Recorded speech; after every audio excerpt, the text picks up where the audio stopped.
నమస్కారము. ఈరోజు మనం చిన్నపిల్లల నీతి కథలలో బద్ధకం అనే ఒక కథ గురించి తెలుసుకుందాం.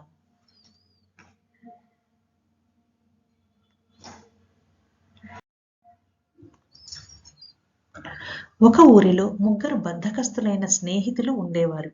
ఒకరోజు వారు వనభోజనం చేద్దామనుకుని ఊరి చివరి తోటకి వెళ్లారు. వెళ్ళి చాలాసేపైనా ఎవరూ భోజనం ఊసెత్తలేదు. ఆఖరికి ముగ్గురిలో ఒకడు తిండి విషయం ఏం చేద్దాం అని అన్నాడు.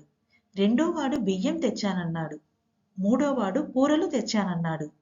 మరింకెందుకు ఆలస్యం, వంట మొదలెట్టండి అన్నాడు మొదటివాడు.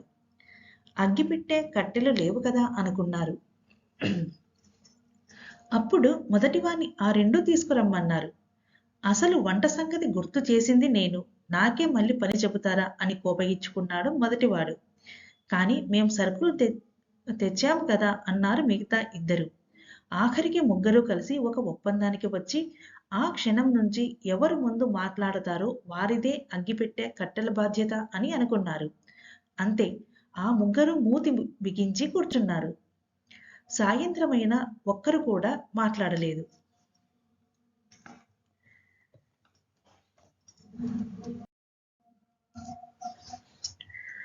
అటువైపు వెళ్తూ ఉన్న బాటసారులకు తోటలో ఉన్న ముగ్గురు స్నేహితులు కనిపించడంతో దగ్గరగా వెళ్ళి మీరిక్కడ ఏం చేస్తున్నారని అడిగారు.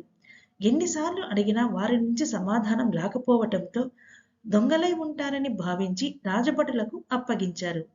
ఆ బద్ధకస్తుల చేత మాట్లాడించడం భటుల వల్ల కూడా కాలేదు. చివరకు రాజు దగ్గరికి తీసుకుని వెళ్లారు. అక్కడ కూడా వారు నోరు విప్పలేదు.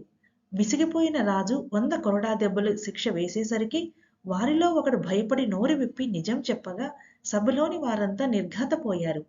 ఆ ముగ్గురిని రాజమందిరంలోనే ఉంచి ఊపిరి సలపనంత పని అప్పగించాలని, బద్ధకం పూర్తిగా వదిలి వారిలో మార్పు వచ్చిన తర్వాత మాత్రమే బయటికి పంపాలని రాజు ఆజ్ఞాపించాడు. ఇక ఈ కథలోని నీతి, సోమరితనం అన్నిటా అనర్థదాయకం.